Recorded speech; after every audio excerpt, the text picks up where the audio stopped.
The Ottoman Empire did not disappear overnight. There was no single battle, no single mistake, no single moment when everything suddenly collapsed.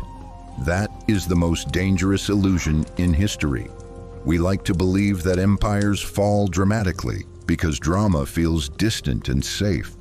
But the Ottoman Empire faded slowly, quietly, and logically. And that is exactly why its story matters. Because slow collapses are harder to recognize while they are happening. The Ottomans did not rise because they were the most brutal force of their time. They rose because they were adaptive, because they absorbed what worked and discarded what didn't, because they allowed difference when difference was useful, because they rewarded competence over origin, loyalty over blood, function over ideology. This flexibility made them powerful. But power has a hidden side effect. Over time, power begins to mistake stability for correctness. What once felt like strategy begins to feel like identity. And once strategy becomes identity, questioning it feels like betrayal. At its peak, the Ottoman system worked so well that it stopped doubting itself. And this is where the real story begins. Because empires do not die when they are attacked. They die when they stop asking why they exist the way they do. When survival turns into routine, when routine turns into tradition, and tradition turns into something that must be defended, not examined. The Ottomans did not fail to see the world changing. They saw it. But seeing is not the same as adapting. And adaptation requires something far more dangerous than strength. It requires admitting that what made you successful yesterday may be what destroys you tomorrow. This video is not about blaming the past. It is about understanding a pattern that repeats everywhere power lasts too long. The Ottoman Empire survived for centuries because it questioned itself early. It declined because it eventually stopped. Curiosity gave way to control. Flexibility gave way to fear. Innovation slowly became threat, and questions, once the engine of expansion, began to feel like cracks in the foundation. If you are expecting a list of dates, sultans, and wars, this is not that video. This is a story about systems, about how they rise when they listen, and decline when they defend themselves too well, about how strength becomes rigidity, about how success teaches the wrong lessons if it lasts long enough. The Ottomans did not collapse because they were weak. They collapsed because they believed they were complete. And no system that believes it is complete survives reality for very long. If this feels uncomfortably familiar, that is not an accident. Because this is not only an Ottoman story, it is the story of every institution, every empire, every organization, and every belief system that confuses endurance with wisdom. What follows is not a judgment. It is an anatomy. And once you see the anatomy, it becomes very difficult to unsee it. Why did the Ottoman Empire survive for so long, yet collapse in a way that feels strangely familiar? How did a small frontier state transform into a world power that lasted for centuries, and why did the very mechanisms that once made it resilient slowly turn into sources of weakness? Was its strength rooted in military dominance or in something far less visible? Flexibility, adaptation, and strategic tolerance. At what point did survival turn into certainty and certainty into complacency? When did a system built on learning begin to fear change? Why do empires that last the longest often struggle the most with transformation? Did the Ottomans fail to see the world changing, or did they see it clearly and choose stability over risk?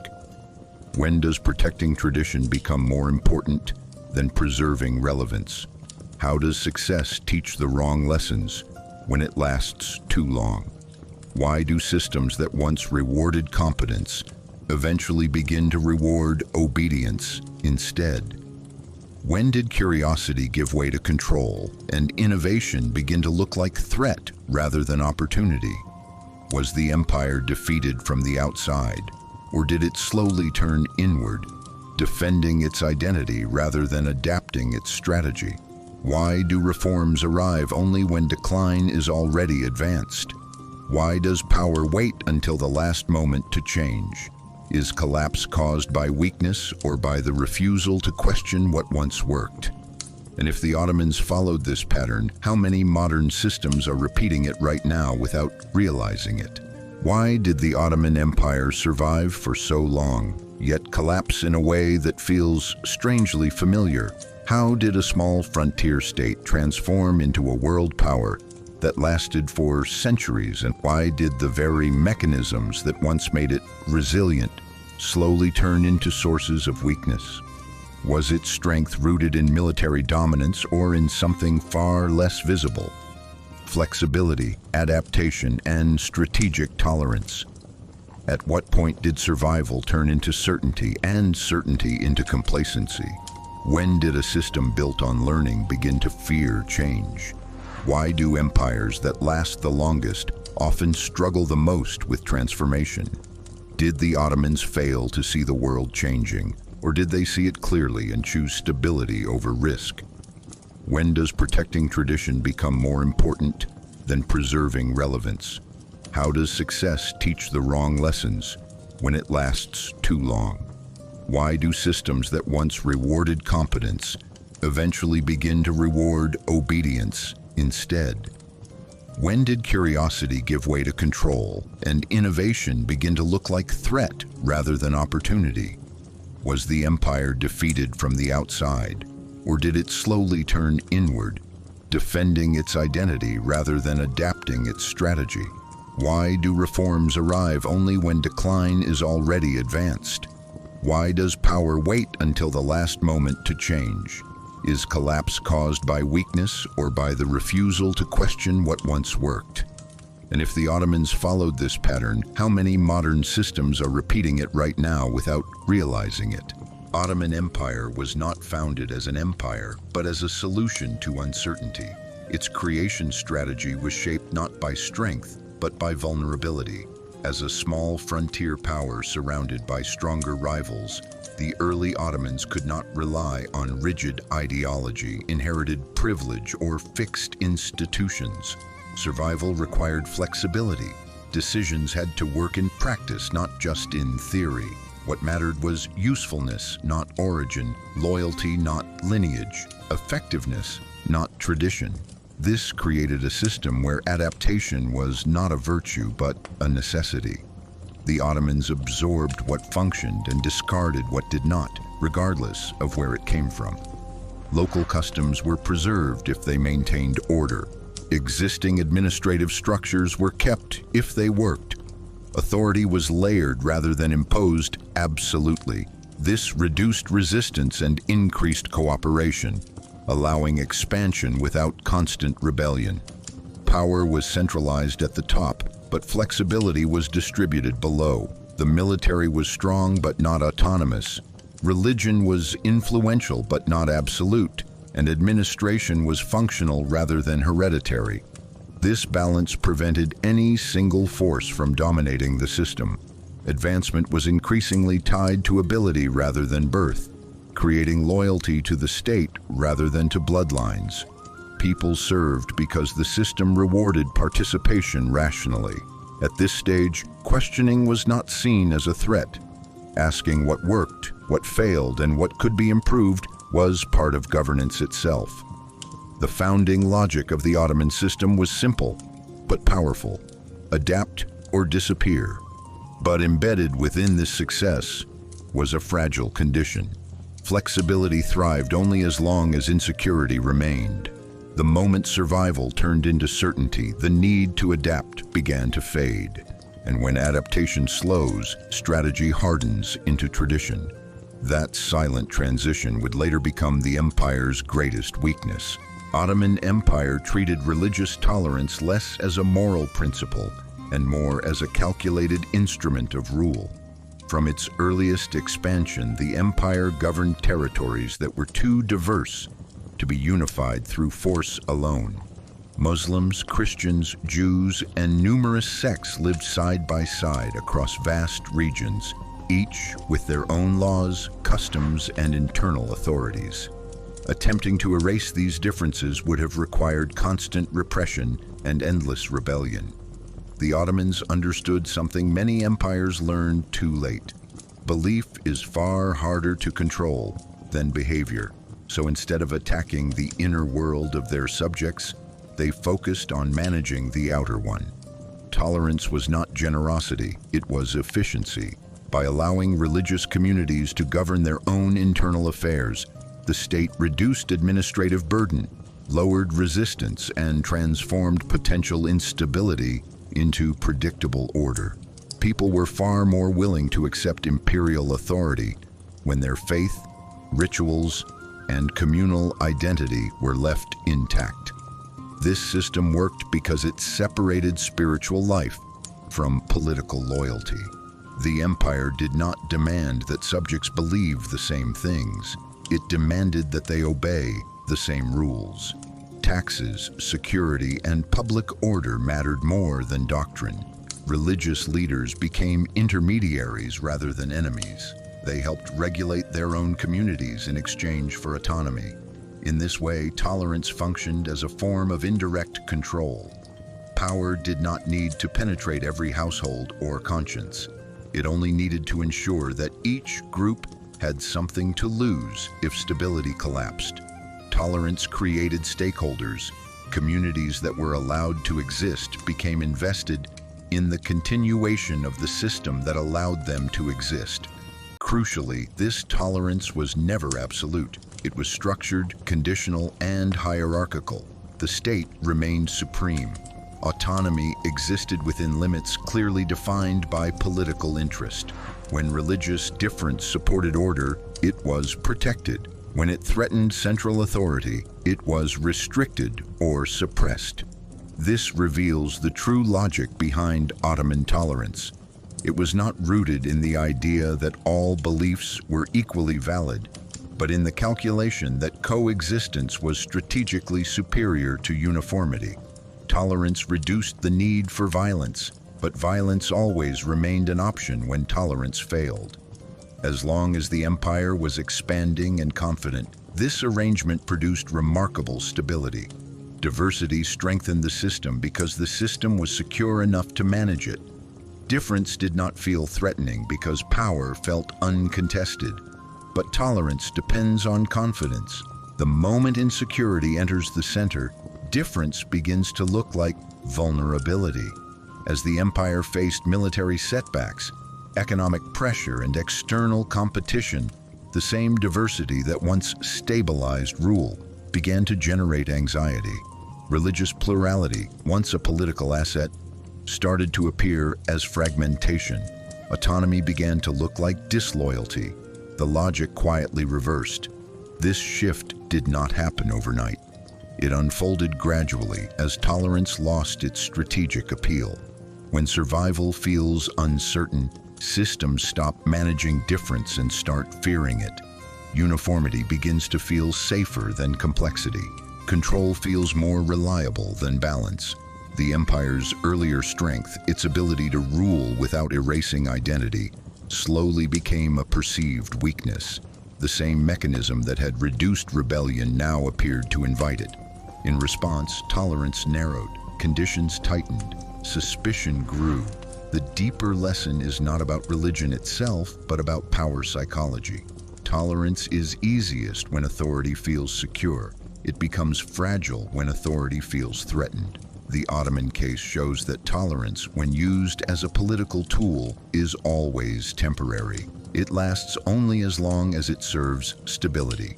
Once fear replaces confidence, even the most pragmatic tolerance can be reinterpreted as risk.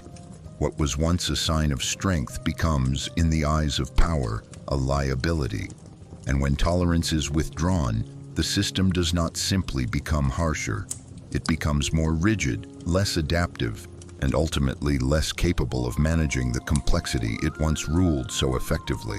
Ottoman Empire reached its golden age, not because it abandoned its founding flexibility, but because it perfected it into a stable system. This period was defined by balance rather than domination. by coordination rather than chaos. The central strategy of the Golden Age was not constant expansion, but controlled sustainability. Power was strong enough to enforce order, yet restrained enough to avoid suffocating the structures beneath it. The state understood that longevity required more than conquest. It required administration that worked, legitimacy that felt natural, and a system that could absorb complexity without breaking. During this phase, the empire mastered the art of ruling difference without dissolving unity. Authority flowed from the center, but it did not crush the periphery. Instead, it organized it. One of the most critical elements of the Golden Age strategy was the refinement of merit-based governance. Advancement increasingly depended on competence, loyalty, and usefulness rather than hereditary privilege. This did not create equality, but it created efficiency. The system rewarded those who served it well, regardless of origin, which produced a powerful incentive structure. Talent flowed toward the state because the state converted talent into status and security. This strengthened central authority without relying solely on fear. People did not obey only because they were forced to, but because the system offered rational rewards for participation. Another key pillar was the careful separation and balancing of power centers. The military, administration, religious authority, and court politics were all powerful, but none were allowed to dominate absolutely. The army was disciplined and effective, yet dependent on the state. Religious legitimacy supported authority, but did not fully dictate policy. Bureaucracy ensured continuity, but did not replace sovereignty. This internal balance prevented sudden collapse and reduced internal coups. The empire did not rely on a single pillar. If one weakened, others compensated. This redundancy was strategic resilience. The Golden Age also refined tolerance into administration. Religious and cultural diversity was no longer just allowed, it was organized. Communities were categorized, regulated, and integrated into the fiscal and legal structure of the state. This turned diversity into predictability. Predictability reduced rebellion. Rebellion reduced the cost of rule. The state did not need to be everywhere at once because local structures enforced order internally. This decentralized compliance was far more efficient than constant repression. Crucially, during this period, the system still allowed limited internal questioning, not open ideological rebellion, but functional critique. Reforms occurred before crisis, not after collapse. Adjustments were incremental rather than desperate. The empire still believed that improvement was possible without threatening its identity. That belief mattered. As long as a system believes it can change, it remains alive. But the Golden Age carried a hidden danger. Stability began to feel permanent. Balance began to feel natural rather than maintained. What had once been a strategy slowly hardened into tradition. Success reduced the perceived need for experimentation. Institutions that had been tools became symbols. Symbols demand protection. Protection resists change. The empire did not notice this shift immediately because everything still worked. Order remained. Authority remained. Power remained. And that is the most dangerous moment for any system. When nothing appears broken, curiosity feels unnecessary. The Golden Age strategy succeeded so well that it planted the seeds of strategic inertia. The system was no longer asking how to adapt faster than the world. It was beginning to ask how to preserve itself exactly as it was. Ottoman Empire was strong because it was not rigid. In its most successful centuries, the empire did not attempt to force uniform behavior, belief, or identity across its territories. Instead, it managed difference rather than erasing it. This softness was not weakness, it was strategy. By avoiding excessive central pressure, the state reduced resistance and lowered the cost of rule. People were not constantly pushed into rebellion because they were not constantly cornered. Flexibility allowed the empire to expand without collapsing under its own weight. Laws adapted to context. Administration adjusted to local realities. Authority did not insist on absolute sameness, and this created stability that brute force alone could never achieve. The Ottoman system understood that rigidity produces predictable opposition. When power is hard, resistance hardens in response. By contrast, a system that bends absorbs pressure rather than shattering. This approach allowed the empire to govern vast and diverse regions with relatively limited resources. Instead of policing belief, it regulated behavior. Instead of demanding emotional loyalty, it demanded practical compliance. This distinction mattered. People can tolerate external rules far more easily than internal coercion. By leaving inner worlds largely untouched, the empire avoided constant psychological warfare with its own subjects. This non-rigidity also allowed rapid adaptation. When circumstances changed, policies could change without threatening the core of the system. Flexibility created learning. Learning created resilience. The empire borrowed administrative practices, military techniques, and fiscal systems from others without seeing imitation as weakness. This openness accelerated innovation. A rigid system defends its identity. A flexible system improves its function. The Ottomans prioritized function, but softness has a condition. It only works when confidence exists at the center. When the empire felt secure, it could afford tolerance, balance, and adaptation. When insecurity later entered the system, softness began to feel dangerous. Flexibility was reinterpreted as vulnerability. Difference was reinterpreted as threat. Control began to replace balance. The strength that once came from not being rigid slowly eroded as rigidity crept in. The lesson is not that softness is always strength, but that rigidity is rarely safety. The Ottoman Empire thrived because it did not confuse authority with uniformity. It governed complexity rather than eliminating it. And as long as it did so, it remained powerful. When it forgot this principle, strength turned into stagnation and flexibility gave way to fear. Ottoman Empire reached its turning point not at the moment of a single defeat, but at the moment when its relationship with change quietly shifted. This was not a collapse of power, but a change in attitude toward power. The empire was still vast, still feared, still administratively functional. What changed was how it interpreted uncertainty. Earlier, uncertainty had been a signal to adapt. Now, uncertainty began to feel like a threat to identity. This is the most dangerous transition any long-lasting system can undergo. The Ottomans did not suddenly become incapable of reform. They became suspicious of it. Questions that once improved governance started to feel destabilizing. Innovation, once absorbed pragmatically, began to look like admission of weakness. The system slowly moved from asking what works to asking what must be protected. Control started replacing curiosity as the empire matured. Institutions that had once been tools became symbols.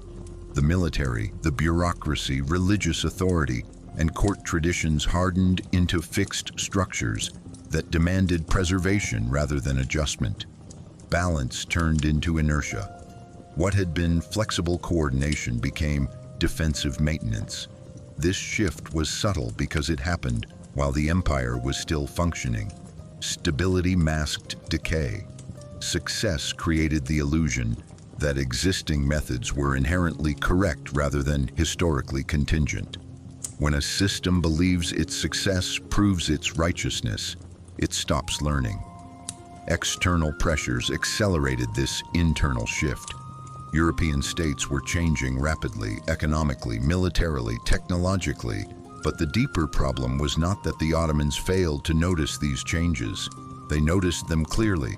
The problem was psychological. Adapting now felt like surrender rather than strategy. Borrowing began to feel like imitation. Reform began to feel like betrayal of legacy. The empire increasingly defined itself by continuity rather than performance. Tradition became identity. Identity demands defense, and defense resists change. Internally, this turning point altered incentives. Advancement gradually leaned away from competence and toward conformity. Obedience became safer than initiative. Maintaining order mattered more than improving systems. The cost of failure rose, so risk-taking declined. Officials learned that it was better to preserve what existed than to propose something new. This created a culture of caution. Caution is not collapse, but it is the end of growth. The turning point, then, was not a date, but a mindset. The empire began to treat adaptation as exceptional rather than normal. Reform was postponed, narrowed, or introduced only under crisis conditions. By the time change was accepted, it was already late. This is how decline begins while power still appears intact. The Ottomans did not lose because they were conquered too quickly. They lost because they learned too slowly.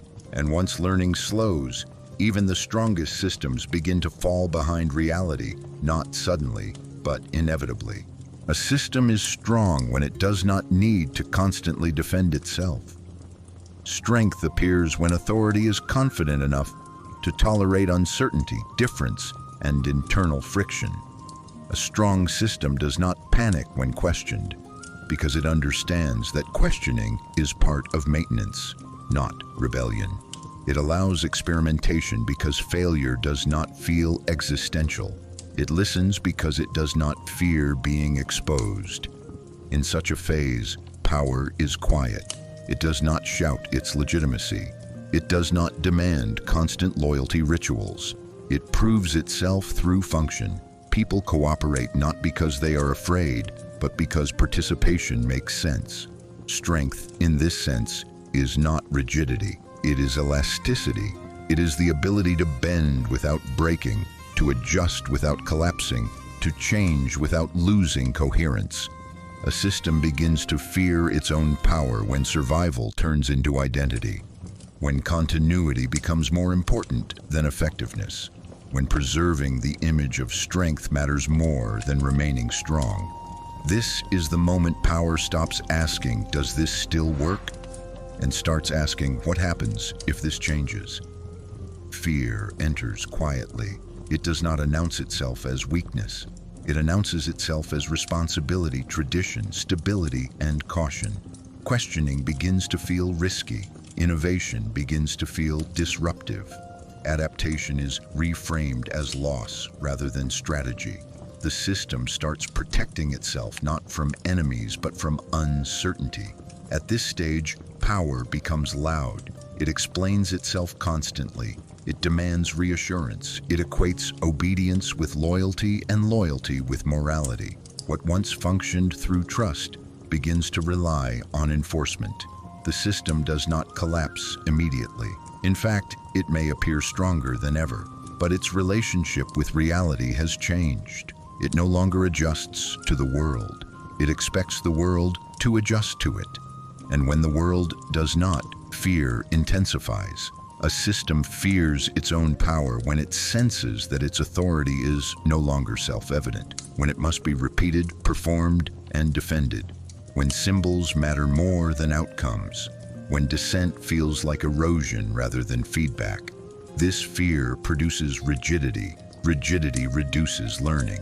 Reduced learning widens the gap between the system and reality, and that gap is what eventually becomes decline. So the difference is not time, size, or force, it is attitude. A system is strong when it can afford to be questioned. It is afraid when it can no longer afford to listen. A system is strong when it does not need to constantly defend itself. Strength appears when authority is confident enough to tolerate uncertainty, difference, and internal friction.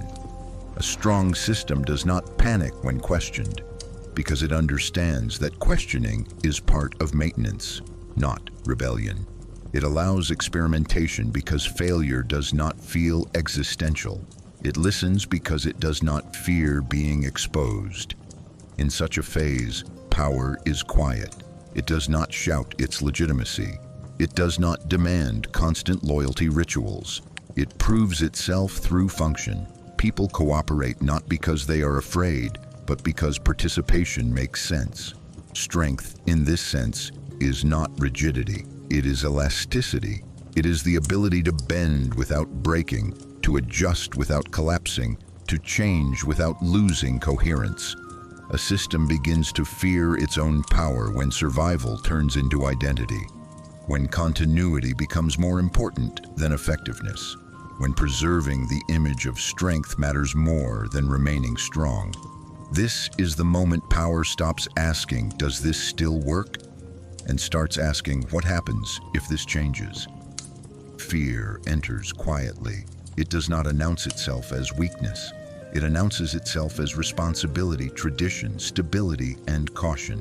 Questioning begins to feel risky. Innovation begins to feel disruptive. Adaptation is reframed as loss rather than strategy. The system starts protecting itself not from enemies but from uncertainty. At this stage, power becomes loud. It explains itself constantly. It demands reassurance. It equates obedience with loyalty and loyalty with morality. What once functioned through trust begins to rely on enforcement. The system does not collapse immediately. In fact, it may appear stronger than ever, but its relationship with reality has changed. It no longer adjusts to the world. It expects the world to adjust to it. And when the world does not, fear intensifies. A system fears its own power when it senses that its authority is no longer self-evident, when it must be repeated, performed, and defended, when symbols matter more than outcomes, when dissent feels like erosion rather than feedback. This fear produces rigidity. Rigidity reduces learning. Reduced learning widens the gap between the system and reality, and that gap is what eventually becomes decline. So the difference is not time, size, or force, it is attitude. A system is strong when it can afford to be questioned. It is afraid when it can no longer afford to listen. Ottoman Empire mastered one of the most effective governing formulas in history: strong central authority combined with local flexibility. This balance was not accidental, it was strategic. The center held ultimate power over taxation, military force, and legitimacy, but it did not attempt to micromanage every region in the same way. Instead of enforcing uniform administration across vastly different lands, the empire allowed local conditions to shape how authority was exercised.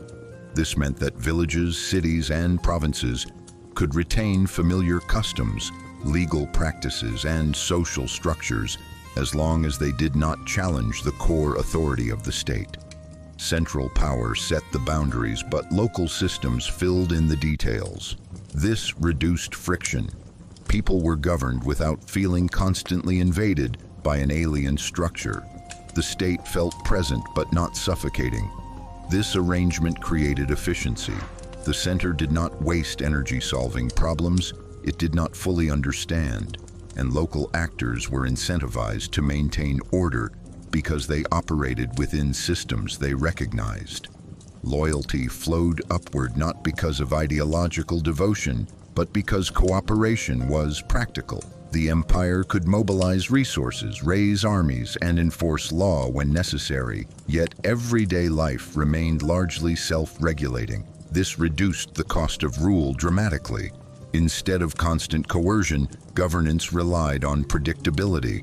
People knew where power ended and where autonomy began. Crucially, this balance also protected the system from sudden collapse. When pressure increased in one area, flexibility allowed adjustment without threatening the whole structure. Local unrest did not automatically become imperial crisis. Problems were absorbed, negotiated, or contained. The center remained strong because it did not need to be everywhere at once. Its authority was symbolic and decisive, not intrusive. This distinction matters. Power that intervenes everywhere eventually weakens itself. Power that intervenes selectively preserves its strength. However, this balance required confidence. Central authority had to trust that flexibility would not become fragmentation. As long as the empire felt secure, that trust existed. When insecurity later grew, the same local autonomy began to look suspicious. Flexibility was reinterpreted as loss of control.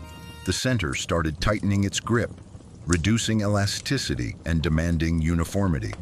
This shift broke the original formula. Central power expanded, but local cooperation shrank.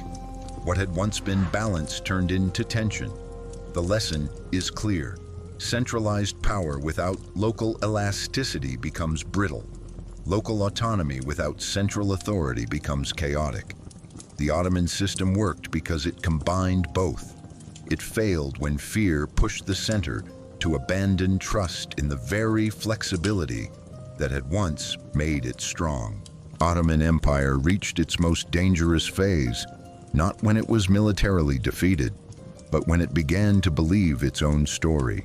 Every long-lasting system eventually creates a narrative about itself. At first, this narrative is functional. It explains why certain rules exist, why authority is organized the way it is, and why loyalty makes sense. But over time, the story stops being a tool and becomes an identity. When that happens, reality is no longer evaluated independently. It is filtered through the story. Success is interpreted as proof of correctness. Survival is interpreted as validation. Longevity becomes evidence of truth. This is the moment when a system stops measuring itself against the world and starts measuring the world against itself. For the Ottoman Empire, this story was powerful. It was the story of divine order, historical destiny, inherited legitimacy, and proven endurance. Centuries of survival created the belief that the system was not just effective, but rightful. What had once been a strategy shaped by circumstances slowly transformed into a sacred inheritance that had to be protected. The empire no longer asked whether its structures still worked.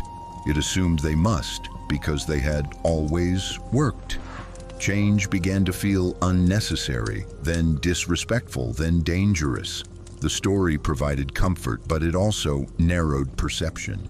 When problems appeared, they were explained away as temporary deviations rather than signals of deeper mismatch. Believing its own story allowed the empire to reinterpret warning signs as exceptions. Military setbacks were blamed on individuals rather than structure. Economic strain was blamed on external forces rather than internal rigidity. Administrative inefficiency was treated as moral failure instead of systemic design flaw. The narrative absorbed contradiction instead of confronting it. This is how decline hides inside continuity. Nothing seems broken enough to demand change, because the story explains why everything is still fundamentally sound. Once a system believes its own story, loyalty becomes more important than accuracy. Officials learn that repeating the narrative is safer than questioning it. Advancement favors those who protect the image rather than those who challenge the function. Over time, the system becomes surrounded by affirmation instead of feedback. This is not because people suddenly become dishonest, but because honesty becomes costly. The story rewards agreement. Disagreement feels like disloyalty. And when identity is at stake, even useful criticism is experienced as attack. The most dangerous consequence of this self-belief is the loss of learning. A system that sees itself as historically justified stops seeing itself as improvable. Reform no longer feels like evolution. It feels like erasure. Borrowing from others feels humiliating. Admitting weakness feels existential. The empire begins to defend its narrative instead of adjusting its strategy. At that point, power still exists, but adaptability fades. And without adaptability, power becomes brittle. Imperial self-belief also reshapes time perception. The future is imagined as an extension of the past, rather than as an unknown environment requiring new tools. This creates strategic delay. Problems are acknowledged but postponed. Reforms are discussed but softened. Decisions are made cautiously, always with reference to precedent. The system waits for reality to slow down, but reality does not wait. By the time change is unavoidable, the cost has multiplied. The irony is that the story was once true. The Ottoman system really did succeed because of its balance, flexibility, and pragmatism. But believing that success made those qualities permanent was the mistake. A story that once described reality slowly replaced reality itself. And when that happens, decline does not arrive as catastrophe. It arrives as confusion. The empire still believes it is strong, but the world no longer responds as it once did. This is the quiet danger of any powerful narrative. It protects identity at the expense of awareness. It explains the past so well that it blinds the future. And when an empire begins to trust its story more than its signals, it does not fall suddenly. It drifts, confident, dignified, and increasingly out of sync with the world it once mastered. Ottoman Empire did not collapse because it was incapable of change. It collapsed because it learned to live inside its past. The living in the past syndrome does not mean nostalgia alone. It means using past success as a substitute for present evaluation. It means assuming that what once worked must still work, not because it fits reality, but because it fits identity. For the Ottomans, history became reassurance. Each previous survival delayed urgency. Each past victory softened warning signs. Instead of asking whether the system still matched the world, the empire asked whether the world was deviating from the empire. This reversal is subtle but fatal. When a system begins to treat its past as proof rather than reference, it stops updating itself. The past becomes a shelter instead of a lesson. Fear of change did not appear as panic. It appeared as caution, as responsibility, as respect for tradition. Reform was no longer rejected openly. It was postponed, diluted, and softened. Change was framed as risky not because it might fail, but because it might disturb balance. And balance, once stability replaces adaptability, becomes sacred. The empire did not refuse reform because it did not understand the need for it. It refused reform because reform threatened continuity. When continuity becomes the highest value, even improvement feels dangerous. This is why the Ottoman decline feels slow rather than dramatic. Nothing breaks suddenly. Institutions continue to function. Rituals continue. Authority continues. The system still looks alive, but its timing is wrong. Decisions arrive late. Adjustments lag behind reality. Responses are always reactive rather than anticipatory. The empire does not fall. It waits. It waits for conditions to improve, for pressure to ease, for the world to return to something familiar. This waiting is not passive. It is structured. It is justified. It feels intelligent. And that is what makes it deadly. Living in the past creates a distorted sense of time. Problems are acknowledged, but they are framed as temporary deviations rather than signals of structural mismatch. Each delay feels reasonable on its own. Together they form paralysis. The system becomes excellent at explaining why now is not the right moment. Not yet becomes policy. Soon becomes strategy. By the time change is unavoidable, it is no longer manageable. Reform turns into emergency, and emergency reform is always weaker than gradual adaptation. Fear of change also reshapes incentives. Those who protect tradition are rewarded. Those who challenge it are marginalized. Innovation becomes risky. Initiative becomes suspicious. Officials learn that survival depends not on improving the system, but on not disturbing it. Over time, this produces a culture of delay. People do not resist change loudly. They exhaust it quietly.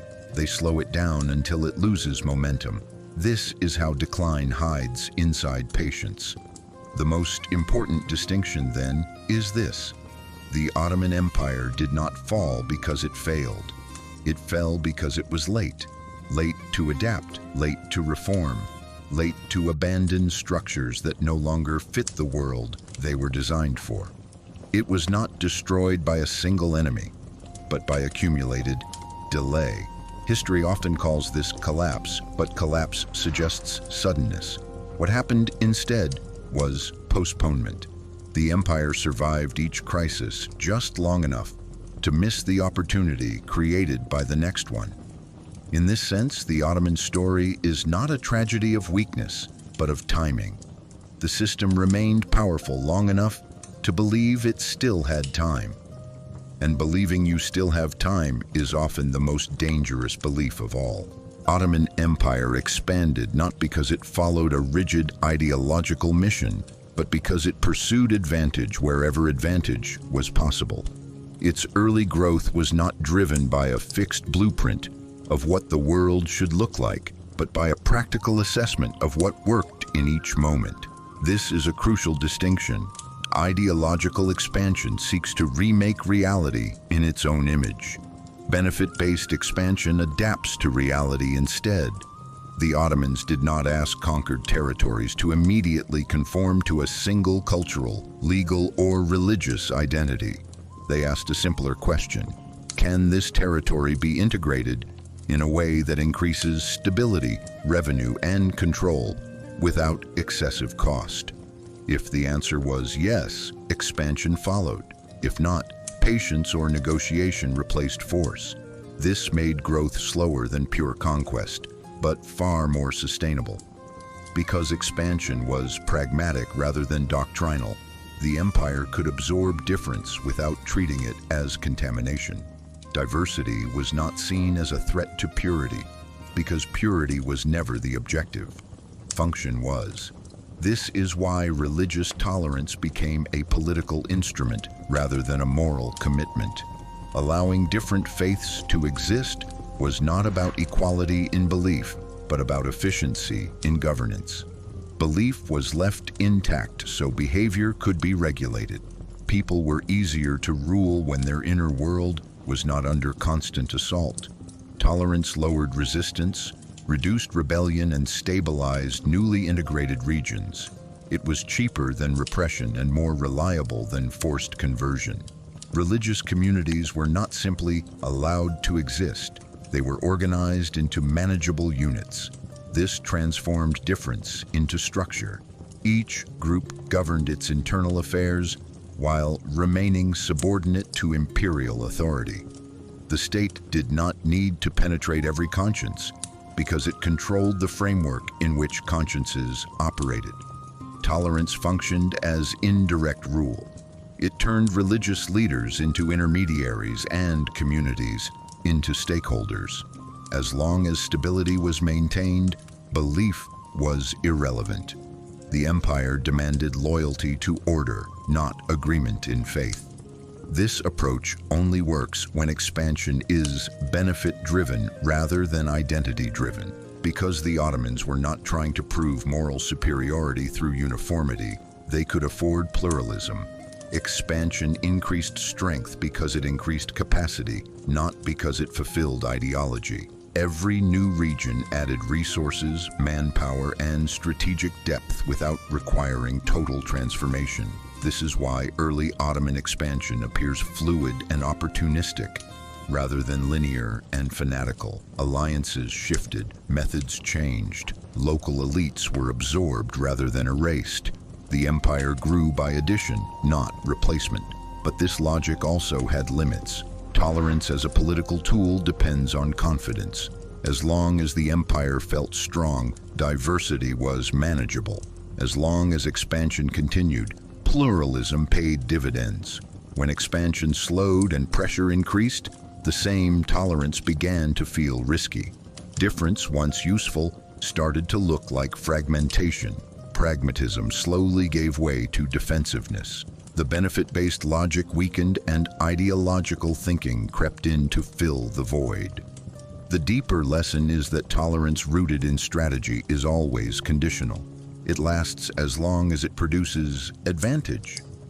Once fear replaces confidence, even the most pragmatic systems begin to seek uniformity. What began as flexible expansion hardens into identity defense. And when expansion is no longer guided by benefit, but by preservation of self-image, the system loses the very adaptability that once made it powerful. Ottoman Empire did not change its strategy because it suddenly forgot how to rule, but because its emotional relationship with power shifted. Strategy changes when confidence turns into anxiety. In its early and middle phases, the Ottoman system treated uncertainty as information. When something stopped working, it was adjusted. When new realities appeared, they were absorbed. Change was not humiliating, it was practical. But as the empire grew older and more established, survival itself became proof of correctness. The system began to interpret its longevity not as a result of adaptation, but as evidence of inherent rightness. This subtle shift mattered. Once a system believes it is right by nature, it stops seeing change as improvement and starts seeing it as erosion. Fear entered quietly. It did not announce itself as weakness. It appeared as caution, responsibility, and respect for tradition. The empire still had power, territory, and legitimacy, but it no longer felt expendable. There was too much to lose. Each reform now carried symbolic risk. Adjusting institutions felt like admitting past error. Borrowing from others felt like confessing inferiority. What had once been strategic openness slowly transformed into defensive preservation. The system stopped asking how to adapt faster than its environment and started asking how to prevent disruption. As fear grew, the function of institutions changed. Structures that once existed to solve problems began to exist to protect themselves. Bureaucracy shifted from facilitation to obstruction. The military shifted from tool of expansion to guardian of internal order. Religion shifted from flexible legitimizer to rigid anchor. Strategy became less about effectiveness and more about reassurance. The goal was no longer to improve outcomes, but to avoid instability. This fear also reshaped incentives. Initiative became dangerous. Innovation carried personal risk. Officials learned that safety lay in conformity rather than creativity. It became wiser to preserve procedure than to question it. Over time, this produced a culture where problems were managed through delay instead of resolution. The system did not refuse change outright. It postponed it. Postponement felt reasonable because the empire still functioned. Each delay reinforced the belief that there was still time. Strategic fear also altered how the empire interpreted the world. External change was no longer seen as opportunity or challenge, but as threat. Adaptation felt reactive rather than proactive. Reform was implemented only under pressure, and pressure-driven reform is always weaker. By the time the system accepted that it must change, the cost had multiplied. The strategy changed then, not because the Ottomans lacked intelligence or awareness, but because fear replaced confidence as the organizing emotion of power. When fear governs strategy, systems prioritize control over learning. And once learning slows, decline is no longer a possibility. It becomes a trajectory. Ottoman Empire understood, especially in its strongest centuries, that the army could never be allowed to stand above the state itself. This principle was central to its stability. Military power was essential, but it was deliberately embedded within political authority rather than allowed to become an independent force. The army existed to serve the state's strategy, not to define it. Command flowed downward from central authority, and legitimacy came from the state, not from battlefield success alone. This prevented the dangerous transformation that destroys many empires, when soldiers begin to believe that victory grants them political right. By keeping the military dependent on state institutions financially, legally, and symbolically, The Ottomans avoided constant coups, warlordism, and internal fragmentation during their peak. Soldiers were powerful, but not autonomous. They fought for the system, not above it. This balance mattered because armies think in terms of force, speed, and obedience, while states must think in terms of continuity, administration, and legitimacy. When the military dominates politics, short-term security replaces long-term governance. Early Ottoman rulers understood this distinction. They used the army as an instrument, not as a ruling class. Civil administration, legal order, and fiscal systems retained primacy. War expanded the empire, but it did not govern it. This separation allowed conquest without militarization of everyday life. Society was not permanently mobilized. Authority remained civilian at its core, even when supported by force. However, this principle depended on strong central confidence. As long as the state felt secure, it could keep the army in its place. When insecurity later grew, the balance began to shift. The military increasingly became a guarantor of internal order rather than an external tool. Its political weight increased. Once an army begins to see itself as the protector of stability rather than the servant of authority, the hierarchy reverses. The state starts adjusting itself around the military instead of directing it. This marks a profound strategic failure. The Ottoman experience shows that an army above the state does not make a system stronger, it makes it nervous. Fear-driven reliance on force accelerates rigidity, suppresses adaptation, and narrows political imagination. Early strength came from keeping the sword sheathed within law. Decline accelerated when the sword began to shape the law itself. Ottoman Empire used ideology not as an absolute truth to be enforced, but as a tool to be applied when useful.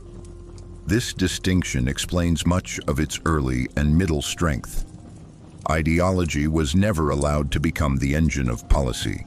It was an instrument of legitimacy, cohesion, and motivation, but not a rigid blueprint that reality had to obey.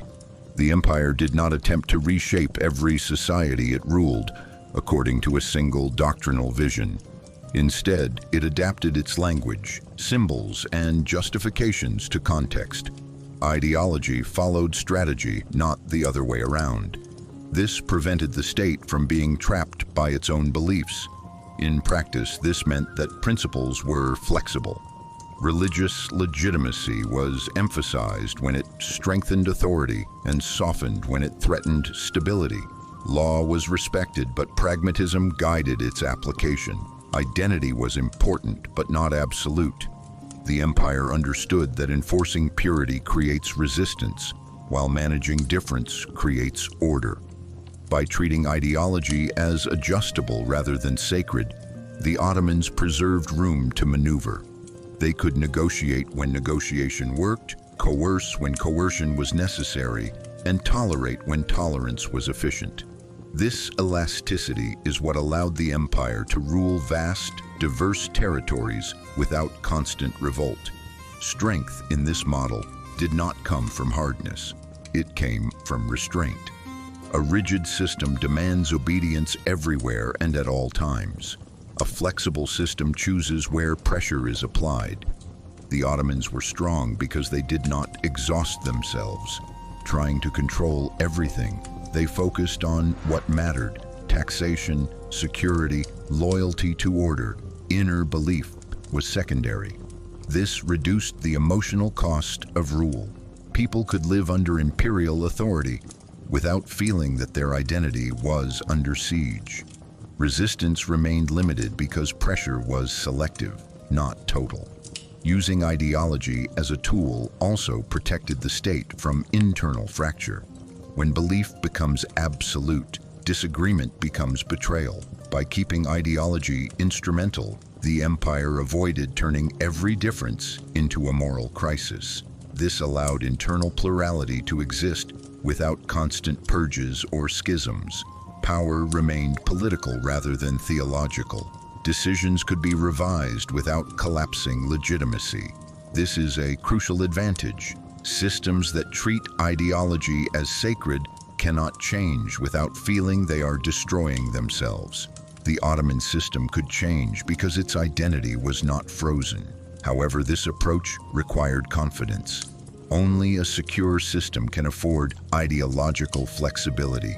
As long as the empire felt strong, it could bend without fear. When insecurity later increased, this balance eroded. Ideology hardened. What had once been a tool became a shield. Flexibility began to feel like weakness. Tolerance began to feel like threat. The system started protecting its beliefs instead of using them. This was the turning point. The lesson is simple but uncomfortable. The Ottoman Empire was strong because it was not rigid. It governed complexity instead of denying it. It treated ideas as instruments rather than chains. When it abandoned that posture, when ideology stopped serving strategy and began demanding obedience, the empire did not immediately collapse. It delayed, stiffened, and slowly lost the adaptability that had once made it powerful. Rigidity did not destroy the empire in a single moment. It merely ensured that when reality finally changed faster than the system could adapt, strength would no longer be enough. Ottoman Empire was built on a logic of survival before it was built on a logic of domination. Its core strategy was never absolute force or rigid ideology, but controlled adaptability. From its earliest phase, the Ottoman system understood that power alone does not guarantee longevity. What guarantees longevity is the ability to manage complexity without collapsing under it. The empire emerged in a fragmented environment where stronger powers already existed, which forced it to be pragmatic rather than dogmatic. It absorbed what worked, ignored what did not, and adjusted constantly to circumstance. Expansion followed benefit, not belief. Territories were incorporated when they could be stabilized efficiently, not when they fit a single ideological vision. This made growth slower than blind conquest, but far more sustainable. The Ottoman strategic logic rested on balance. Central authority was strong, but it was not suffocating. The state held ultimate control over legitimacy, taxation, and force, yet allowed wide local elasticity in law, custom, and administration. This reduced resistance and lowered the cost of governance. People were ruled without being constantly reshaped. Religious tolerance functioned as a political tool, not a moral absolute. Belief was left intact so behavior could be regulated. Communities became stakeholders in stability rather than targets of eradication. Diversity was organized, not erased. This transformed difference from a threat into a stabilizing asset. Another pillar of Ottoman logic was functional hierarchy. The military was powerful, but it did not stand above the state. Force served administration, not the other way around. Civil governance, fiscal order, and legal continuity remained central. This prevented the system from becoming permanently militarized. Ideology itself was treated instrumentally. Religious and symbolic narratives were used to legitimize authority when useful and softened when necessary. Ideas followed strategy rather than dictating it. This flexibility allowed the empire to change course without destroying its own legitimacy. Strength came not from hardness, but from restraint. The system did not try to control everything. It controlled what mattered. As long as the empire felt insecure, this logic remained alive. Vulnerability kept curiosity active. Questioning was not seen as betrayal, but as maintenance.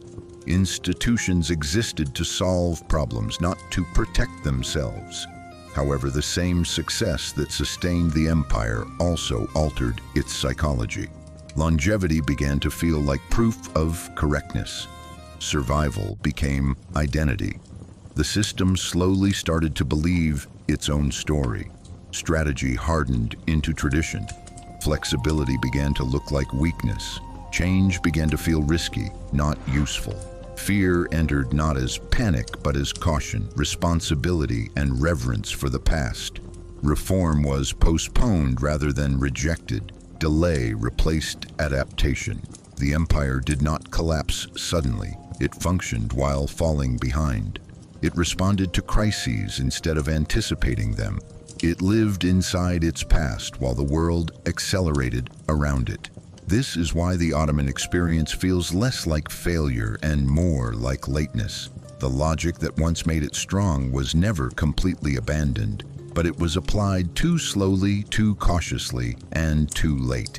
In the end, the empire was not destroyed by a single enemy or a single mistake.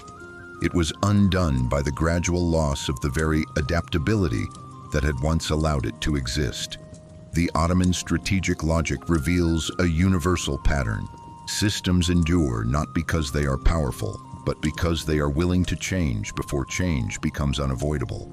Ottoman Empire can be understood most clearly when it is compared to the human brain, both in its early adaptive phase and in its later rigid one. In its beginning, the Ottoman system functioned like a young, flexible brain. A young brain survives by learning. It absorbs information rapidly, forms new connections, and adjusts behavior based on feedback from the environment. It is not attached to fixed habits. It experiments, it adapts, it fails, corrects, and tries again. Early Ottoman strategy worked the same way. It was highly plastic. When something worked, it was adopted regardless of origin. When something failed, it was discarded without sentimentality. This is how learning systems survive in hostile environments. Vulnerability kept awareness sharp. As the empire matured and grew stronger, it began to resemble an adult brain operating at peak performance. Skills were refined, patterns were stabilized, habits became efficient. Decision-making became faster because it relied on experience. This was the golden age. Like a healthy adult brain, the system balanced stability with flexibility. It could rely on established pathways but still form new ones when necessary. Change was possible because identity was not threatened by learning. Memory served function, not dominance. The turning point came when the system began to age psychologically. An aging brain does not lose intelligence overnight. It loses plasticity. It becomes slower to form new connections. It relies more heavily on existing pathways, even when the environment changes. What once were strengths become limitations. Familiar patterns feel safer than unfamiliar ones. The brain begins to protect its routines rather than test them. This is not stupidity, it is caution. And caution, when it replaces learning, becomes decline. Late Ottoman strategy mirrors this phase precisely. The empire did not suddenly forget how to govern. It began to over-rely on past solutions. Institutional memory replaced experimentation. Tradition replaced adaptation. New information was processed through old frameworks rather than creating new ones. Just as an aging brain can still function well in familiar tasks, but struggles in novel situations, the empire remained effective in old patterns but increasingly failed in a rapidly changing world. Fear plays a crucial role in both cases. In the brain, fear suppresses exploration and favors habit. In systems, fear suppresses reform and favors preservation. The Ottoman state began to fear disrupting its own internal balance. Change felt dangerous not because it was wrong, but because it was unfamiliar. The system protected itself from uncertainty the way an anxious brain avoids new stimuli. This avoidance reduces short-term stress but accelerates long-term mismatch with reality.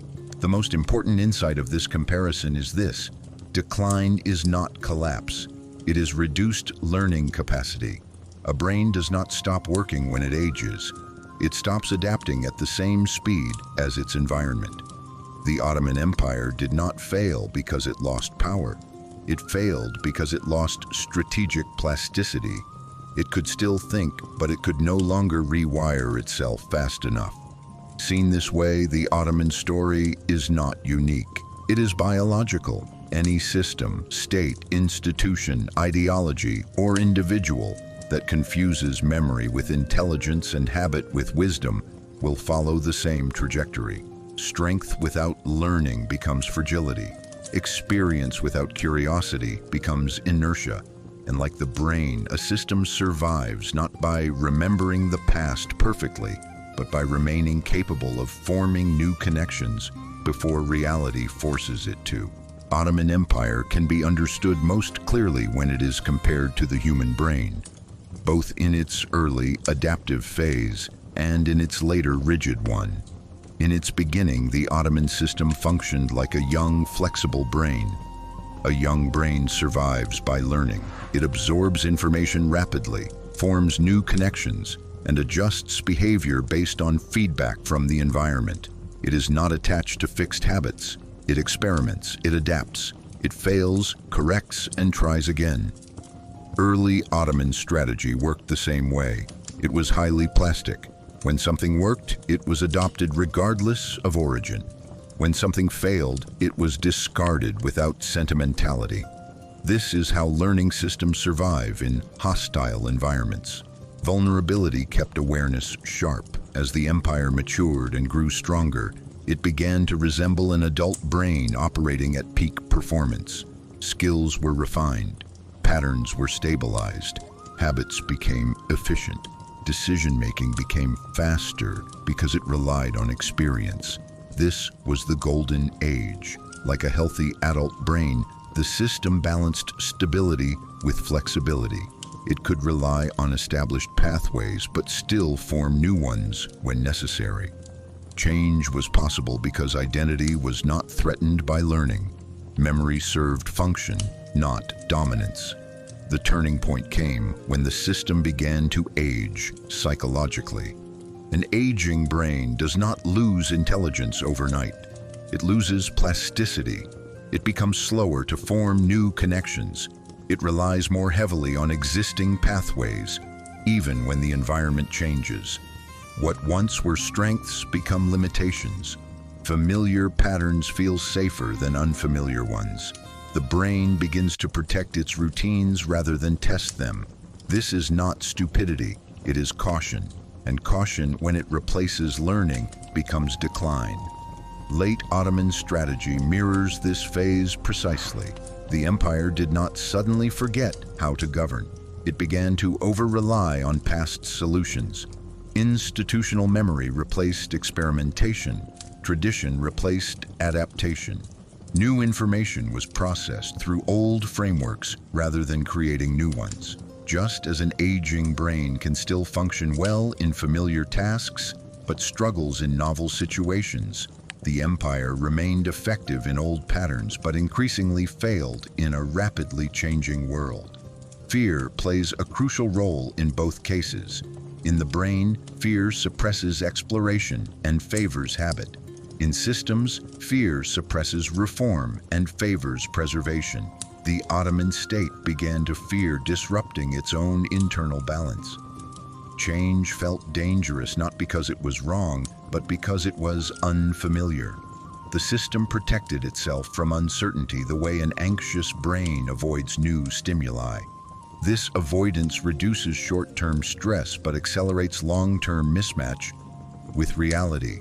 The most important insight of this comparison is this: decline is not collapse. It is reduced learning capacity. A brain does not stop working when it ages. It stops adapting at the same speed as its environment. The Ottoman Empire did not fail because it lost power. It failed because it lost strategic plasticity. It could still think, but it could no longer rewire itself fast enough. Seen this way, the Ottoman story is not unique. It is biological. Any system, state, institution, ideology, or individual that confuses memory with intelligence and habit with wisdom will follow the same trajectory. Strength without learning becomes fragility. Experience without curiosity becomes inertia. And like the brain, a system survives not by remembering the past perfectly, but by remaining capable of forming new connections before reality forces it to. Ottoman Empire developed one of the harshest but most revealing political practices in imperial history: the deliberate killing of brothers by newly enthroned sultans. This was not random cruelty nor personal madness, but a cold response to a specific fear. Civil war. Early Ottoman rulers had witnessed how succession disputes destroyed other states, rival princes gathering factions, armies splitting loyalty, provinces choosing sides, and the state tearing itself apart from within. The lesson drawn was brutal but simple. One death now is cheaper than thousands later. Fratricide became institutionalized as a preventive measure, a way to eliminate uncertainty at the moment when the system was most fragile. Power was secured through finality, no ambiguity, no alternative claimants. Stability through fear. This logic was framed as necessity rather than cruelty. The killing of brothers was justified as protection of the state, the people, and order itself. Individual lives were subordinated to continuity. The state was imagined as a living organism whose survival outweighed moral hesitation. In this mindset, mercy was dangerous because it allowed uncertainty to survive. The moment a prince lived, the possibility of rebellion lived with him.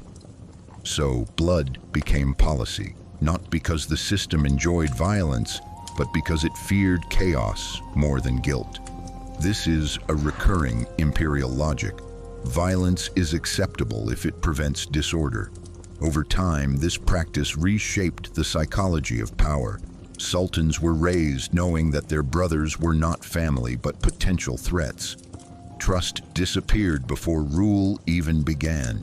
The palace became a place of silence, suspicion, and isolation. Princes were confined, watched, and mentally prepared for either absolute power or death. This environment produced rulers who were increasingly detached from normal human relationships. Governance became inward-facing. Survival within the palace mattered as much as survival of the empire. Fear became internalized at the very top. Ironically, the very measure designed to prevent instability planted the seeds of long-term weakness. By eliminating rival princes through death or lifelong confinement, the system also eliminated competition, experience, and preparation. Many later sultans ascended the throne without administrative training, battlefield exposure, or political practice. They were safe, but inexperienced. Stability was achieved at the cost of competence. The state avoided short-term civil war, but accumulated long-term fragility. As centuries passed, fratricide itself began to feel too extreme. The empire shifted toward confinement instead of execution, locking princes away in isolation. But the logic remained the same. Uncertainty must be eliminated, not managed. Fear continued to guide strategy. Instead of developing mechanisms for shared power, lawful succession, or institutional continuity, the system relied on removal. Problems were solved by erasure rather than integration. This reflects a deeper pattern.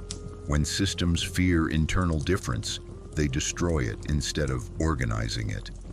What this reveals is not simply Ottoman brutality, but imperial anxiety. Fratricide was the symptom of a system that could not tolerate ambiguity. It shows how power, once large enough, begins to treat even proximity as threat. Brothers become enemies not because they act, but because they exist. This mentality spreads. If family cannot be trusted, neither can institutions, ideas, or reformers. Control replaces dialogue. Elimination replaces balance. In the end, this practice symbolizes a broader strategic shift. Early Ottoman strength came from managing complexity. Later Ottoman fear came from trying to eliminate it. Killing brothers did not cause the empire's decline, but it reflected a mindset that increasingly chose certainty over adaptability, control over learning, and silence over negotiation. The state survived each succession, but at the cost of narrowing its future. And like many empires before and after it, it paid later for the fear it embraced early. Ottoman Empire. The imperial harem was not merely a space of pleasure or intrigue, as popular imagination often reduces it to, but a core political institution shaped by fear, control, and succession anxiety. At its deepest level, the harem existed to manage uncertainty around power. It was designed to regulate reproduction, lineage, and access to the ruler in a system where bloodline legitimacy mattered, but open competition was dangerous. Women in the harem were not simply passive figures.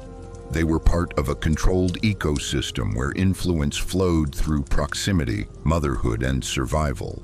Mothers of princes became political actors because the survival of their sons determined their own future. This created a silent but intense struggle, not for indulgence, but for security.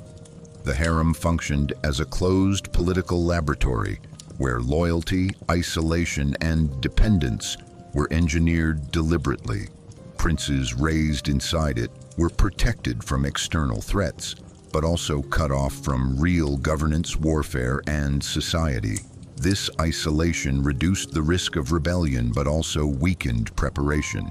Like the confinement of princes, the harem reflected a system that preferred control over exposure.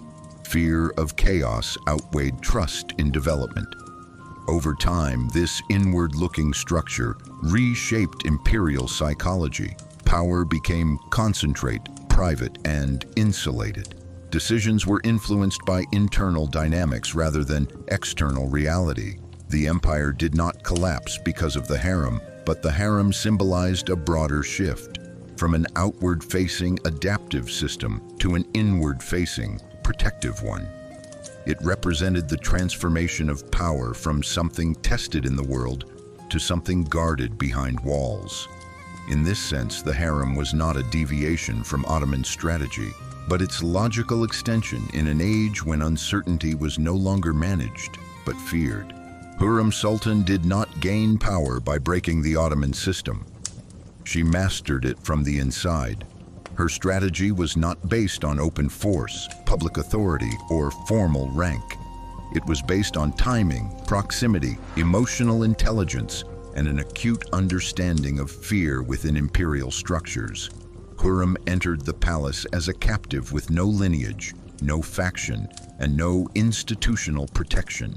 This position forced a specific kind of intelligence. She could not compete through tradition or legitimacy, so she competed through strategy. She understood early that the real battlefield was not the council chamber or the army, but succession. In the Ottoman system, power did not belong to the strongest personality, but to the mother of the future ruler. Motherhood was political capital. Survival depended on it. Hürrem's first strategic move was attachment rather than opposition. Instead of remaining interchangeable within the harem, she established exclusivity. This alone was revolutionary. Ottoman sultans traditionally avoided long-term attachment to a single woman to prevent factional dominance. Hürrem reversed this logic by becoming indispensable. She did not simply attract the sultan. She created emotional dependence. This altered the internal balance of power. Once Suleiman broke tradition by marrying her, legitimacy itself shifted.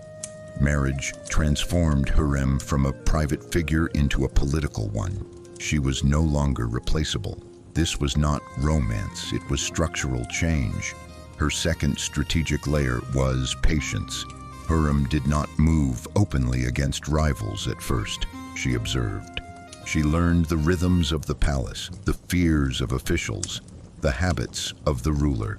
She understood that sudden aggression triggers resistance, but gradual repositioning feels natural. Her actions rarely looked radical in isolation. Each step was defensible. Each move could be explained as protection, loyalty, or necessity. This is a key feature of her strategy. She framed ambition as stability. Nothing she did appeared as disruption. It appeared as management.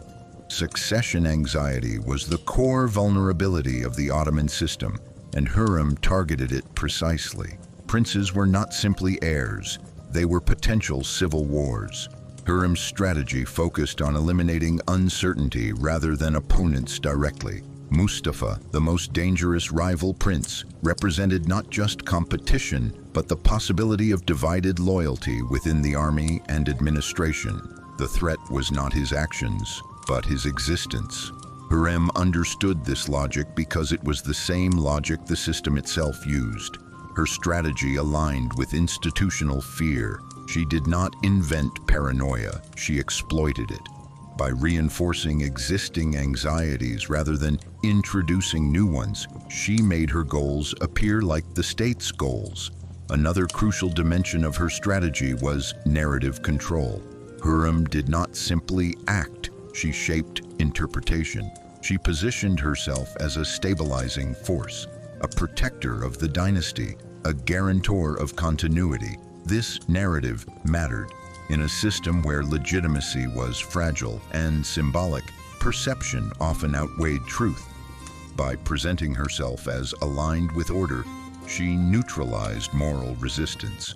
Actions that would otherwise appear ruthless were reframed as unavoidable. This mirrors the broader imperial logic. Punishment and elimination are acceptable when presented as necessity.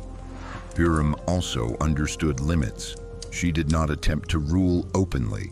She did not challenge the Sultan's authority publicly. She did not seek visibility where it would provoke backlash. Her power operated indirectly. Influence flowed through letters, private counsel, and emotional leverage. This invisibility protected her.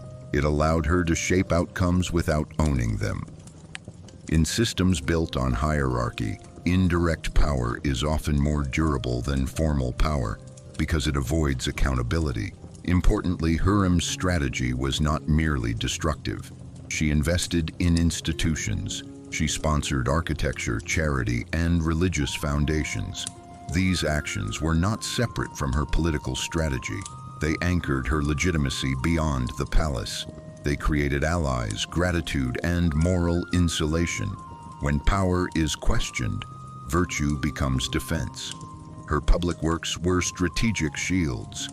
They made her removal costly, yet her success carried consequences. By centralizing influence within the palace and weakening alternative power centers, Hürrem accelerated a shift toward inward governance. The empire became more focused on succession security than external adaptation. This did not cause immediate decline, but it altered imperial psychology. The system became more cautious, more insular, more preoccupied with internal threats. Hürrem did not create this fear, but her success showed how effective fear could be as a tool. Kösem Sultan built her strategy around endurance rather than domination, survival rather than spectacle. Unlike figures who rose through dramatic breaks with tradition, Kösem mastered continuity. She understood that in a system exhausted by succession crises, palace intrigue, and declining confidence, power would not belong to the boldest voice, but to the one who could keep the system functioning when it was most fragile. Her strategy was not to control the empire directly, but to make herself indispensable to its survival. Where others sought influence through exclusivity, Kösem sought durability through balance. She did not anchor her power to a single ruler, faction, or moment. She anchored it to time. Kösem's first strategic insight was recognizing that uncertainty, not rebellion, was the greatest threat to the Ottoman system in her era. The empire was no longer expanding confidently. It was managing decline, hesitation, and internal fear. In such an environment, force provokes instability, while mediation preserves order. Kösem positioned herself as a stabilizer. She cultivated alliances across rival factions rather than eliminating them outright.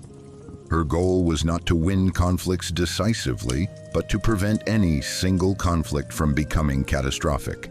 This made her valuable to everyone and threatening to no one, at least initially. Her second strategic pillar was institutional rather than personal.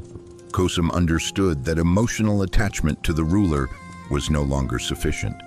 Sultans were young, inexperienced, or unstable. Longevity now depended on structures, not charisma.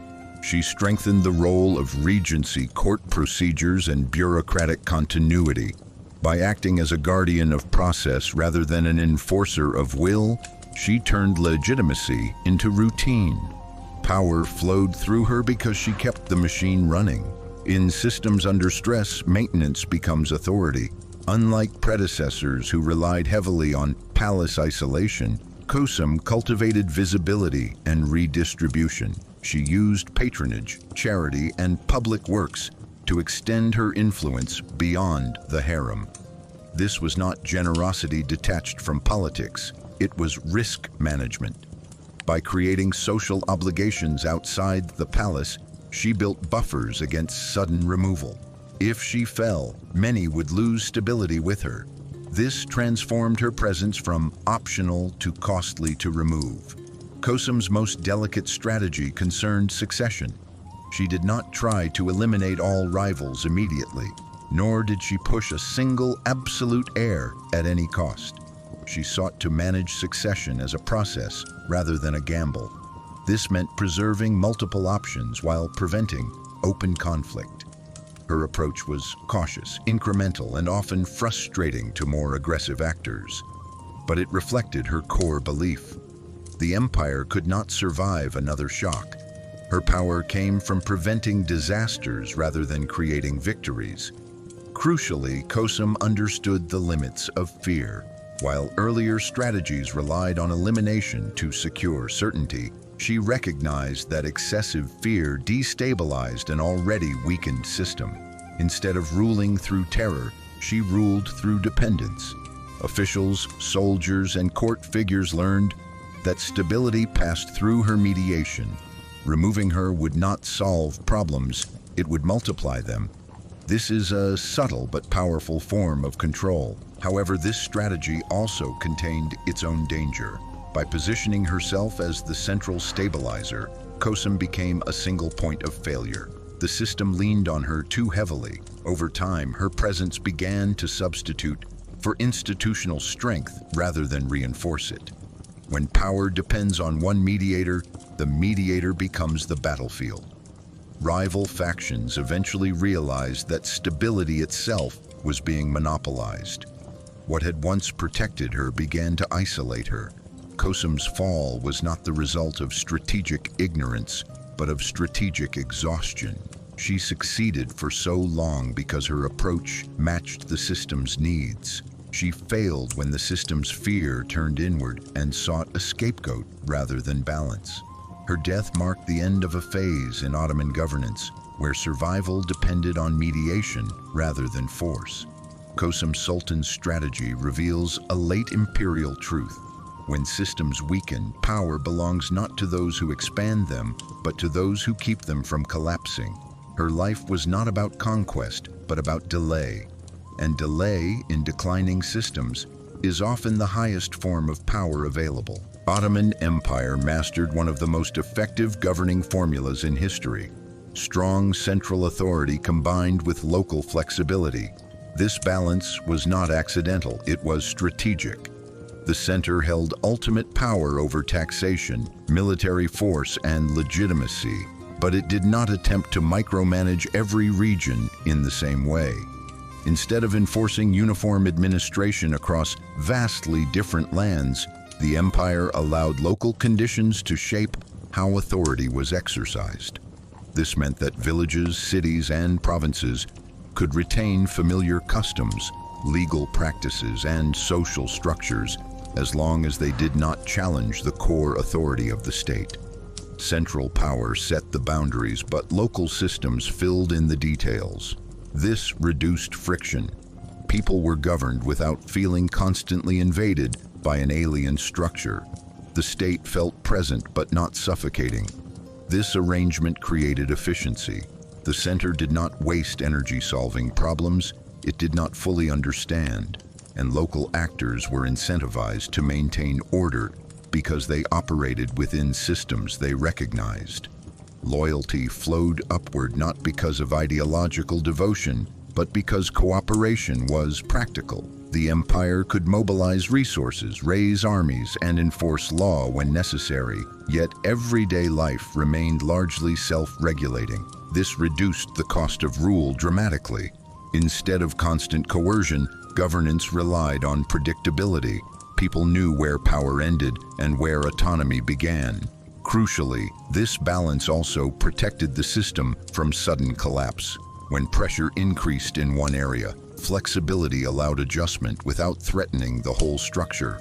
Local unrest did not automatically become imperial crisis.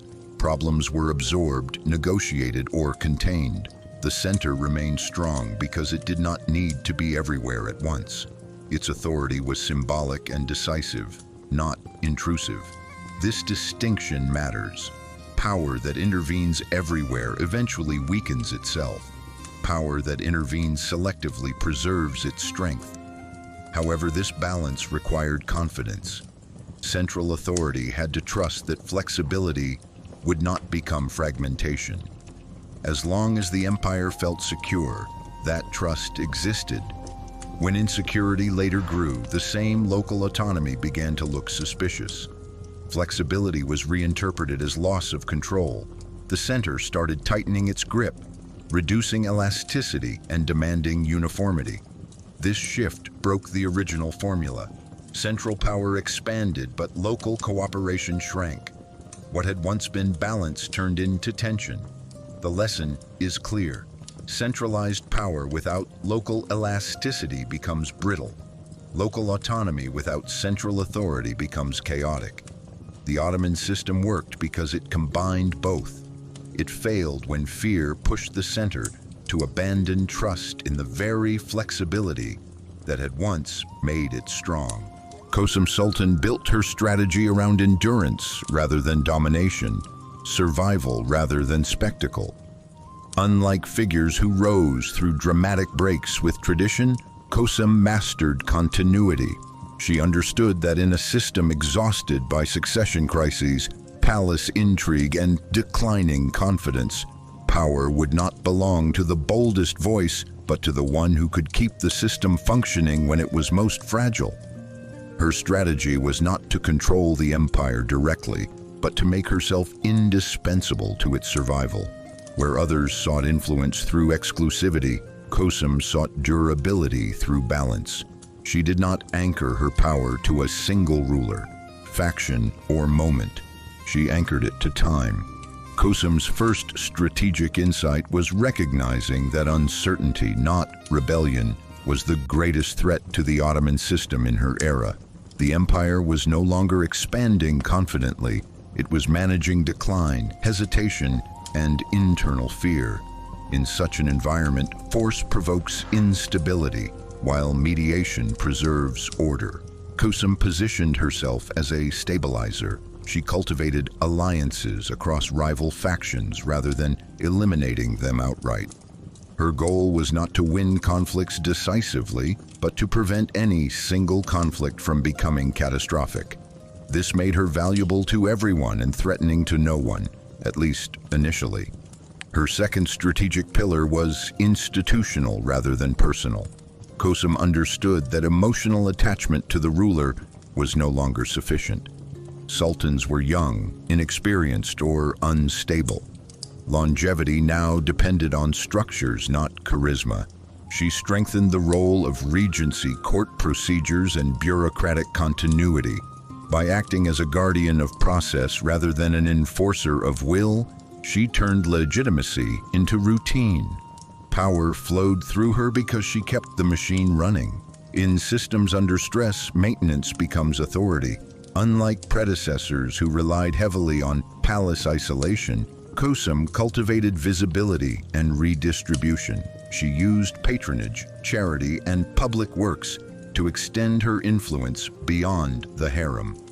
This was not generosity detached from politics, it was risk management. By creating social obligations outside the palace, she built buffers against sudden removal. If she fell, many would lose stability with her. This transformed her presence from optional to costly to remove. Kosum's most delicate strategy concerned succession. She did not try to eliminate all rivals immediately, nor did she push a single absolute heir at any cost. She sought to manage succession as a process rather than a gamble. This meant preserving multiple options while preventing open conflict. Her approach was cautious, incremental, and often frustrating to more aggressive actors. But it reflected her core belief. The empire could not survive another shock.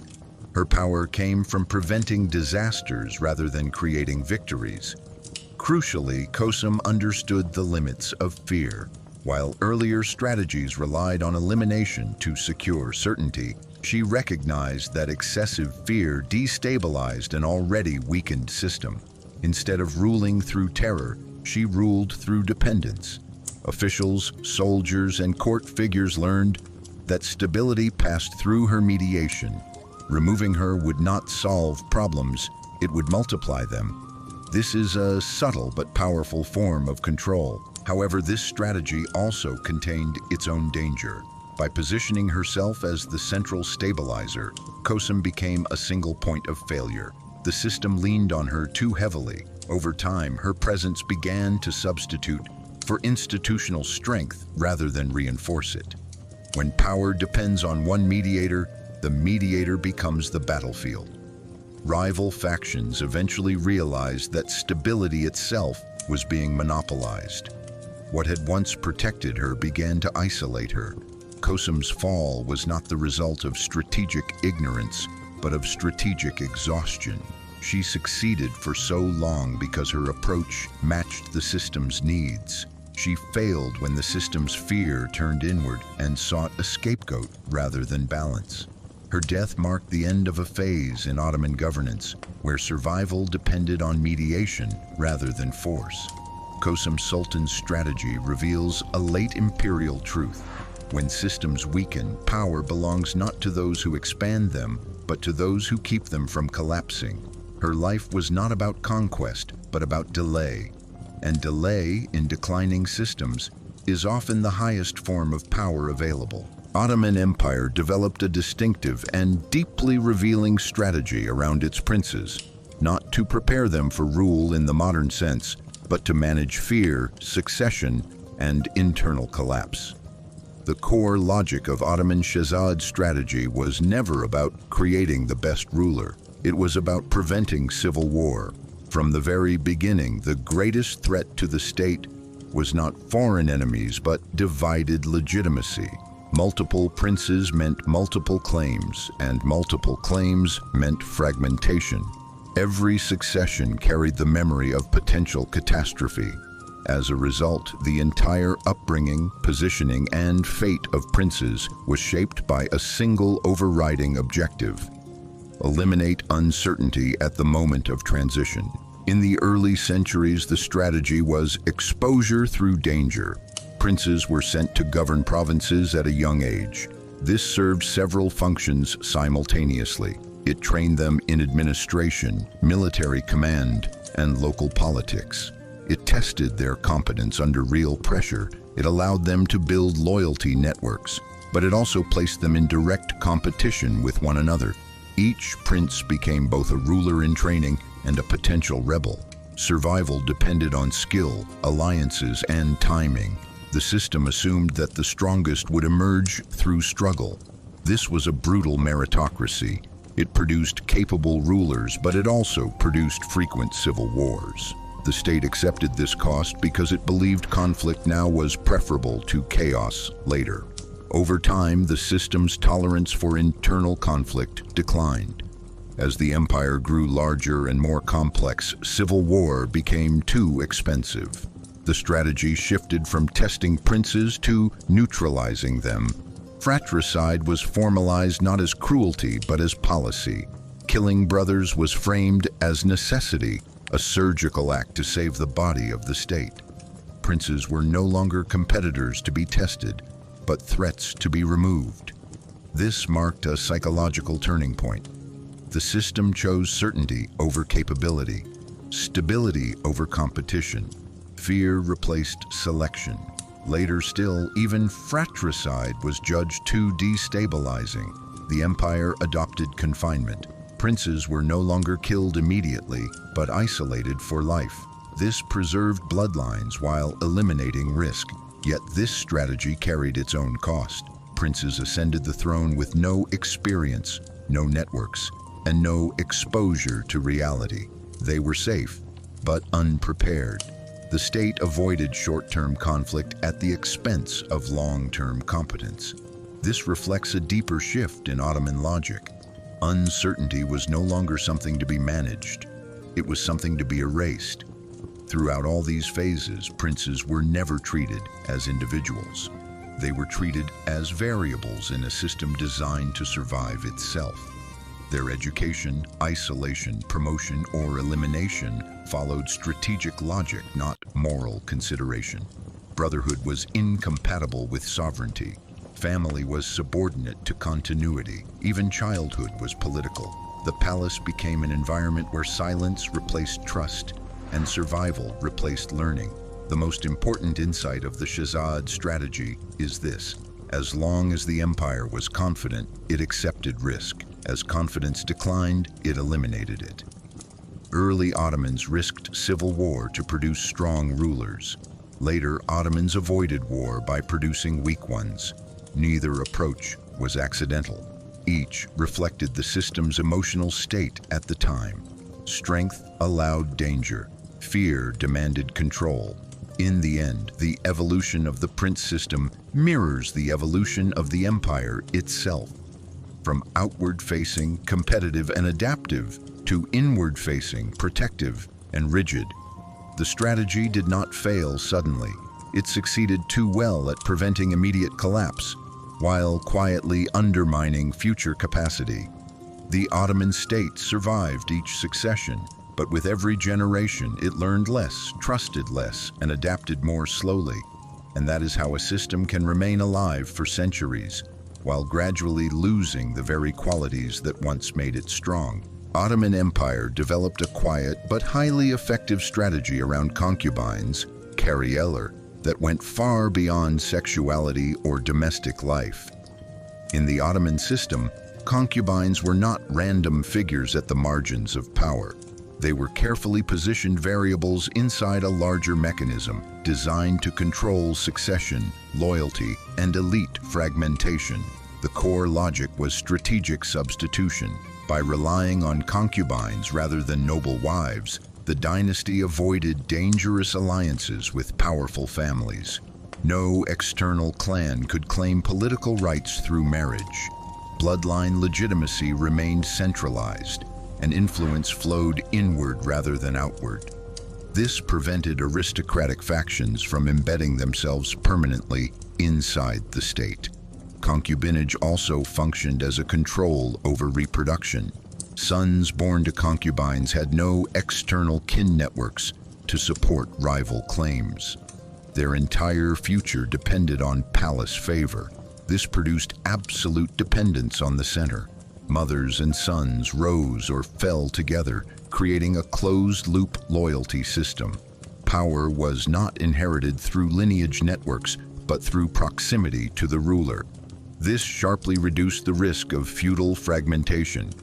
The system traded openness for control, and in its early and middle phases, this trade was effective. For the concubines themselves, strategy meant survival through positioning. They entered a closed environment where visibility was dangerous and patience was essential. Advancement did not come through confrontation, but through timing, alliances, and emotional intelligence. The primary objective was not influence, but motherhood. A concubine without a son remained vulnerable. A concubine who became the mother of a prince gained political gravity. Motherhood transformed private presence into public consequence. From that point on, her survival was tied to succession politics. Concubines learned to operate indirectly. Influence flowed through private access, whispered counsel, controlled information, and emotional leverage rather than formal authority. This indirectness was not weakness, it was adaptation. In a hierarchy that punished overt ambition, invisibility was protection. The most successful concubines did not challenge the system. They aligned themselves with its deepest fears: succession, uncertainty, and instability. By presenting themselves as stabilizers, protectors of continuity, and guardians of the dynasty, they reframed ambition as necessity. This system also allowed the palace to regulate internal competition. Because concubines had no external power base, rivalries remained contained within the palace. Conflicts did not spill into provinces or armies unless succession was at stake. Violence, when it occurred, was targeted and internal. The state preferred silent elimination over open struggle. In this way, concubinage functioned as a shock absorber. It concentrated tension inside walls to prevent it from exploding outside them. Over time, however, this strategy carried costs. As princes were increasingly raised within palace isolation alongside their mothers, exposure to governance declined. Concubines became protectors rather than preparers. Survival replaced training. The same logic that reduced civil war also reduced competence. The system succeeded at preventing immediate disaster while quietly weakening future leadership. Mothers fought to keep sons alive, not to expose them to risk. Fear reshaped strategy. The broader lesson of the concubine system is not about morality, but about control psychology. The Ottoman state used Cariellar to neutralize aristocratic threats, centralize loyalty, and manage succession uncertainty. It was a rational solution to a real problem. But like many rational solutions, it solved one danger by creating another. It reduced fragmentation but increased isolation.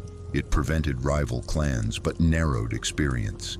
In the end, the strategy of the concubines reflects the empire itself.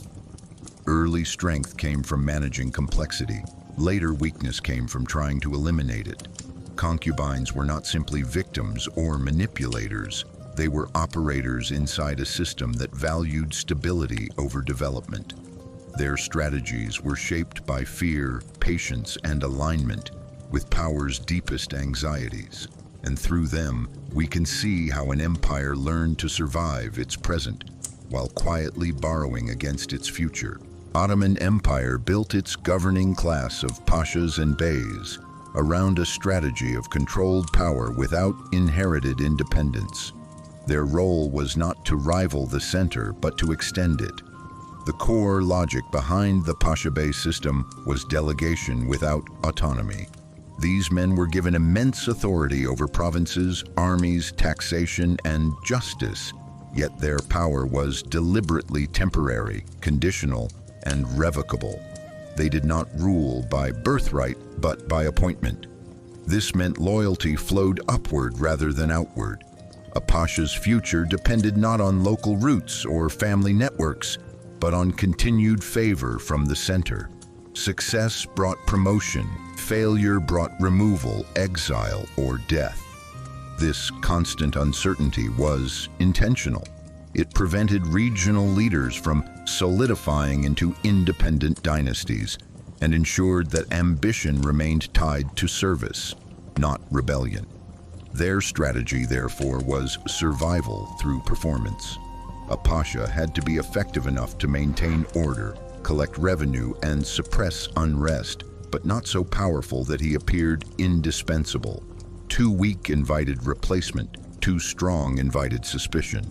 The safest position was competence without visibility. This created a culture of cautious governance. Pashas learned to balance firmness with restraint, initiative with obedience. They implemented imperial policy but avoided appearing as its author. Their authority was real but always borrowed. This is why many pashas invested more in managing perception than in building legacy. Long-term local popularity could be dangerous. Short-term stability was rewarded. Beys operated on a similar logic at a smaller scale. They were intermediaries between the state and local society. Their strategy relied on mediation rather than domination. A successful bey knew local customs, power structures, and tensions, and translated imperial demands into acceptable forms. They reduced friction by adapting enforcement to context. This was not softness, it was efficiency. Rebellion was expensive.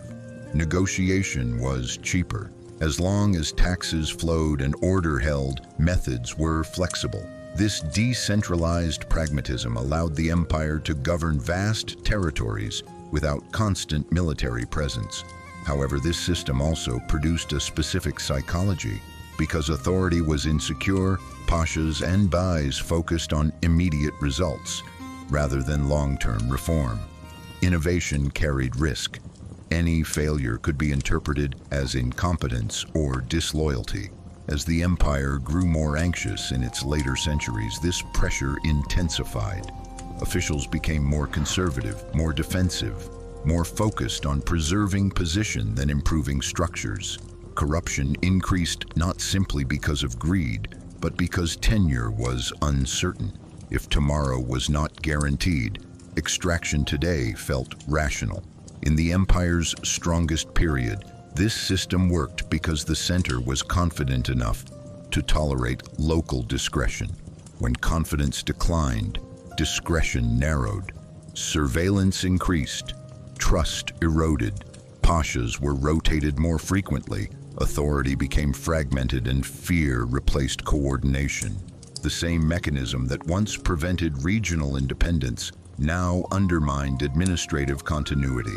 Officials no longer felt responsible for development, only for survival. The strategy of the pashas and beys reveals the broader Ottoman logic. Power was distributed to function, not to endure. No one below the center was meant to become permanent.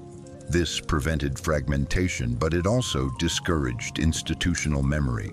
The system excelled at control, but struggled with long-term planning once fear dominated. In the end, pashas and beys did not fail the empire, they reflected it. When the state trusted itself, they governed flexibly and effectively. When the state feared itself, they governed cautiously and extractively. Their strategy was never independent. It was a mirror of the empire's psychological state. Ottoman Empire was governed by a state strategy that prioritized survival, continuity, and control over ideological purity or constant transformation. At its core, the Ottoman state did not exist to realize a perfect vision of society, but to remain intact in a complex and often hostile world. This produced a pragmatic governing logic. Manage complexity rather than eliminate it. Reduce risk rather than chase ideals, and preserve order even at the cost of speed. Power was centralized but not absolute in practice. The state held final authority over legitimacy, taxation, and force, yet deliberately avoided uniform administration.